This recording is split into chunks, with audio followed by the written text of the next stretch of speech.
Students, आज का topic है इन सीटू कंजर्वेशन और एक्स सीटू कंजर्वेशन को कैसे याद रखें। सबसे पहले समझते हैं इन सीटू कंजर्वेशन और एक्स सीटू कंजर्वेशन का मतलब क्या होता है। इन सीटू कंजर्वेशन का मतलब है बच्चों, मान लीजिए एक ग्रुप रहता है किसी ऑर्गेनिजम्स का, अगर हम उनको उन्हीं के नेचुरल हैबिटेट में प्रोटेक्ट कर दें, यानी कि जहाँ पे वो रहते हैं उसी के चारों तरफ हमने एक बाउंड्री बना दी है ताकि उनको प्रोटेक्शन मिल सके, उनकी जो प्रजाति है वो एक्सटिंक्ट ना हो, इसलिए तो इसको बोलते हैं in situ conservation.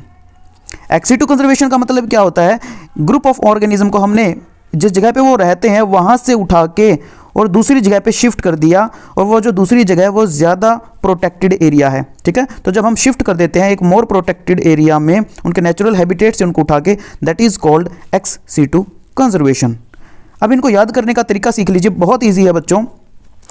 In situ conservation को याद रखने के लिए आपको याद रखना है BSNL हॉट इंडिया।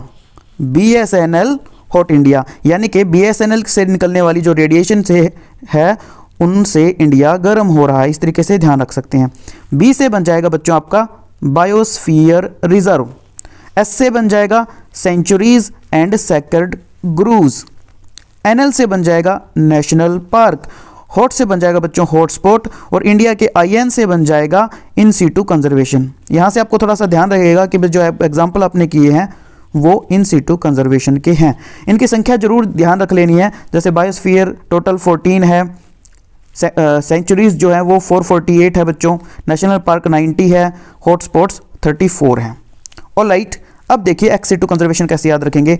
यहाँ पे आपको ध्यान रखना है, बॉटनी जूलॉजी पढ़ने सफारी कार से बैंक जाओ। बॉटनी जूलॉजी पढ़ने सफारी कार से बैंक जाओ।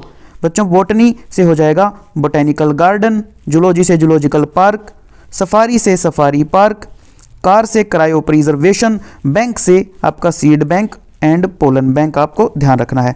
इनकी संख्या नहीं ध्यान रखनी है क्योंकि एनसीईआरटी में इनका कोई डेटा नहीं दे रखा है, तो सिर्फ आपको इनके नाम ध्यान रखने हैं। सो आई होप कि अब कंफ्यूज आप नहीं होंगे, और अगर इसी तरह की ट्रिक चाहिए तो चैनल को सब्सक्राइब ज़रूर कर लें।